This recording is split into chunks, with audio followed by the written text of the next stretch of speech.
Assalamualaikum warahmatullahi wabarakatuh.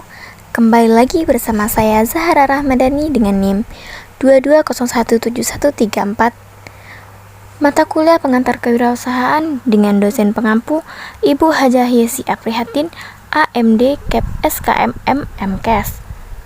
Prodi Sastra Indonesia, Fakultas Bahasa dan Seni, Universitas Negeri Padang.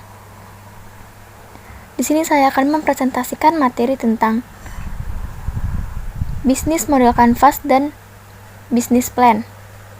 Bisnis model kanvas merupakan sebuah strategi manajemen yang disusun untuk menjabarkan ide dan juga konsep sebuah bisnis ke dalam bentuk visual. Secara sederhana, definisi bisnis model kanvas yaitu kerangka manajemen untuk mempermudah dalam melihat gambaran ide bisnis dan juga realisasinya secara cepat. Jika dibandingkan dengan bisnis plan yang berpuluh-puluh halaman, bisnis model kanvas ini jauh lebih ringkas karena disusun ke dalam satu halaman saja.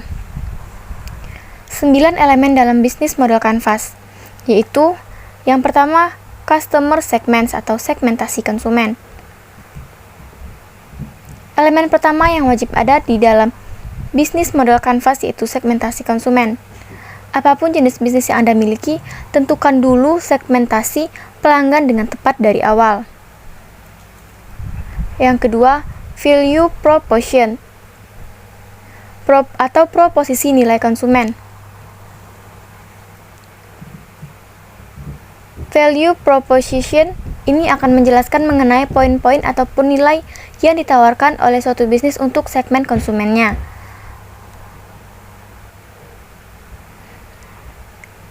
Yang ketiga yaitu channel atau saluran. Channel adalah media interaksi antara bisnis dengan para konsumen untuk menyampaikan produk dan juga layanannya. Yang keempat adalah customer relationship atau hubungan konsumen. Setelah mengetahui dan memahami segmentasi pasar yang sesuai dan channel yang akan digunakan, maka sekarang saatnya untuk menentukan bagaimana bisnis Anda akan berinteraksi dengan pelanggan. Perlu dipahami bahwa karakter setiap pelanggan berbeda-beda. Oleh karena itu, kita harus memahami bagaimana cara mengambil hati dan mempertahankan pelanggan yang sudah ada. Yang kelima yaitu revenue streams atau sumber pendapatan. Ini merupakan hal yang sangat penting dan perlu dikelola dengan maksimal mungkin. Elemen bisnis kanvas yang satu ini menggambarkan sumber pendapatan yang berasal dari bisnis Anda. Yang keenam yaitu key resource atau sumber daya. Agar tetap kompetitif dalam ranah bisnis yang Anda jalani, Anda perlu sumber daya yang sesuai guna mendukung kegiatan bisnis Anda. Yang ketujuh yaitu key activities atau aktivitas yang dijalankan. Ini merupakan sebuah elemen yang ada dalam bisnis model kanvas yang menggambarkan mengenai semua aktivitas yang berkaitan dengan bisnis. Semua aktivitas tersebut harus menghasilkan value proposition perusahaan. Yang kedelapan, key partnership atau kerjasama. Merupakan elemen yang ada dalam bisnis model kanvas yang berisi mengenai daftar sumber daya di luar perusahaan yang Anda perlukan untuk mencapai key activities dan juga untuk menyampaikan value ke pelanggan. Yang kesembilan yaitu cost structure, yaitu struktur biaya, yaitu elemen terakhir yang ada dalam bisnis model kanvas. Dalam elemen ini mencakup pemerataan biaya untuk mengoperasikan bisnis sesuai dengan value proposition. Selain itu juga untuk mengelola anggaran bisnis secara lebih efisien untuk meminimalisir risiko kerugian dan juga kondisi keuangan perusahaan yang tidak sehat. Selanjutnya kita masuk ke materi bisnis plan atau rencana bisnis. Rencana bisnis atau bisnis plan merupakan dokumen tertulis yang dipersiapkan seorang pengusaha yang mendeskripsikan semua elemen eksternal dan elemen yang relevan yang terlibat dalam pembentukan sebuah perusahaan baru. Tahapan-tahapan dalam rencana bisnis adalah yang pertama, tahapan riset dan survei lapangan, seperti perilaku konsumen, perilaku tingkat permintaan, tren, dan arah perubahan persaingan atau change driver. Yang kedua, tahapan pengumpulan data dari internal dan eksternal. Yang ketiga, tahapan evaluasi data dan pengelolaan data dengan metode-metode statis, metode-metode analisa yang lain. Yang keempat, tahapan penyelesaian hasil riset dan survei untuk memastikan bahwa informasi itu sudah akurat dan benar. Yang kelima, tahapan perencanaan dan analisa pemilihan strategi perusahaan atas hasil. Yang keenam, tahapan persiapan, pembuatan, dan penyusunan rencana bisnis. Perencanaan bisnis mencakup manajerial perusahaan, kejelasan dan dalam tatanan kinerja perusahaan, perhitungan neraca, prediksi cash flow untuk 2 tahun ke depan, strategi yang digunakan perusahaan dalam pencapaian tujuan perusahaan. Tujuan dari rencana bisnis bukan hanya sebagai pedoman atau buku dalam berbisnis, tetapi untuk dijalankan dan sebagai peta perjalanan bisnis yang telah dilakukannya itu tetap berada di jalur yang benar dan sesuai dengan yang direncanakan. 3 pandangan yang harus dipertimbangkan dalam mempersiapkan rencana, yaitu pandangan dari pengusaha yang memahami kreativitas dan teknologi perusahaan baru tersebut secara lebih baik bila dibandingkan dengan orang. Perspektif pemasaran. Para pengusaha harus berusaha memandang bisnis melalui sudut pandang pelanggan. Seorang pengusaha harus berusaha memandang bisnisnya melalui sudut pandang investor. Perkiraan finansial yang baik sangatlah penting. Rencana bisnis sangatlah berharga bagi seorang pengusaha, investor potensial, atau bahkan karyawan baru yang berusaha untuk membiasakan diri perusahaan. Tujuan-tujuannya dan sasarannya karena membantu kelangsungan hidup perusahaan dalam pasar yang ditunjuk, memberikan petunjuk untuk seorang pengusaha dalam mengatur aktivitasnya, berfungsi sebagai alat yang penting untuk membantu mendapatkan pembiaya.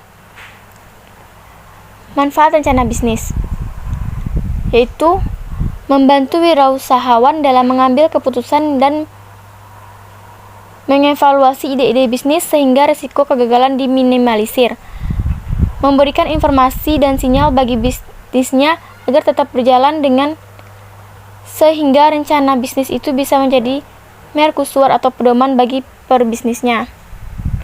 Meningkatkan kepercayaan diri dari wirausahawan bila bisnisnya berjalan baik sesuai rencana bisnis. Untuk belajar dari kegagalan, kesalahan, dan pandangan-pandangan yang tidak sesuai pada saat menjalankan bisnis. Menuntun wirausahawan agar menjadikan bisnis pertamanya memungkinkan untuk sukses dan terus tumbuh dan berkembang. Mengingatkan agar dalam berinvestasi tidak didasarkan keputusan yang emosi saja tanpa landasan yang tepat. Membantu wirausahawan dalam mencari rekan bisnis, pemodal, invest untuk mengajukan kredit modal kerja ke bank. Bisnis plan bertujuan untuk mengetahui arah dan tujuan perusahaan. Sebagai cara untuk mencapai sasaran yang ingin dicapai, membantu Anda agar tetap kreatif dan fokus pada tujuan yang telah ditetapkan saat awal ingin membuka sebuah bisnis. Bagian penting dalam rencana bisnis. Peta bisnis itu perlu dituangkan dalam rencana bisnis. Ada 5 bagian penting yang harus terkandung dalam rencana bisnis bila digunakan untuk memulai usaha atau investor, yaitu mengidentifikasi rencana bisnis, merancang konsep bisnis, membuat peta jalan bisnis, menentukan alternatif strategi sebagai rencana cadangan untuk meminimalkan risiko yang akan terjadi, dan menyusun rencana jalan keluar bila terjadi kegagalan total dalam bisnis atau likuidasi bisnis. Pengembangan bisnis. Pengembangan bisnis adalah penciptaan jangka panjang bagi organisasi dari pelanggan, pasar, dan interaksi di dalamnya. Hal ini berarti pengembangan usaha bertujuan untuk mempertahankan usaha agar tetap produktif dan menghasilkan keuntungan dalam jangka panjang. Jenis pengembangan usaha ada 2 jenis, yaitu pengembangan vertikal adalah pengembangan usaha dengan cara mengembangkan inti dari bisnis. Yang kedua, pengembangan horizontal adalah pengembangan bisnis yang tidak linear dengan inti bisnis, namun dapat memperkuat inti bisnis tersebut. Aspek pengembangan dalam mengembangkan usaha ada 3 buah aspek, yaitu yang pertama, aspek penjualan. memperhatikan bagaimana penjualan barang tersebut, mayoritas umur, asal, dan juga kecenderungan konsumen dan proses penjualan. Kedua, aspek manajemen memperhatikan proses manajerial dari bisnis, dimulai pembuatan produk, perencanaan pemasaran, hingga perencanaan distribusi produk. Yang ketiga, aspek strategi mencakup bagaimana cara pengembangan bisnis dengan meningkatkan kualitas produk, membuat produk, atau bekerja sama dengan pihak lain. Strategi pengembangan usaha. Dari segi produk, pengembangan usaha dilakukan dengan cara mengembangkan produk sesuai dengan selera pasar, mengeluarkan produk baru yang inovatif, mencari cara efisiensi dalam produksi sehingga produk berkualitas sama bisa dihasilkan dengan biaya yang lebih rendah. Dari segi penjualan, pengembangan usaha dilakukan dalam membangun hubungan yang baik dengan konsumen, melakukan penjualan melalui media sosial, memastikan kepuasan konsumen.